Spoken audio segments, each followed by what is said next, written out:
მადლობა ბატონო ბიძინა, დიდი მადლობა ბატონო ბიძინა, დიდი მადლობა. უბრალოდ გული რაზე მწყდება, იცი ხალხო და აი ეს დღეებია რაზე ვფიქრობ, აი მართლა საშინლად წყდება გული და მოსვენებას არ მაძლევს ეს ფიქრები რა. როდესაც ამდენი ადამიანი აი მინიმალური პენსია არის, ზოგს პურის ფული არ აქვს, ზოგი წყალზე და პურზეა და დახმარებას თხოვენ, მეც წერენ და სოციალურ ქსელებში ვრცელდება ხალხი, რომელსაც უჭირს და 10, 15, 20 ლარი აკლია საჭმლის ფულისთვის.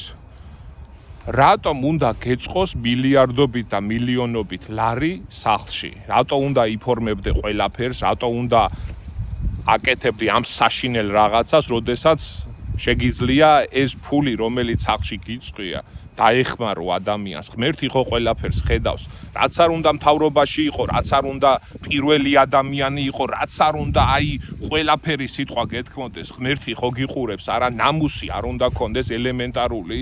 იჯდეს ეხლა 5 წელი ციხეში იყოს. რა თქმა უნდა, ძალიან საშინელებაა, როდესაც პენსიები მინიმალურია და ამდენი ადამიანი იტანჯება. ზოგს რა სჭირდება, ზოგს მოხუც რა სჭირდება, ზოგ ახალგაზრდა, ზოგს ბავშვს რა სჭირდება და შენ ამ დროს მილიონობით, მილიარდობით დოლარები, ლარები სახლში გიწვია.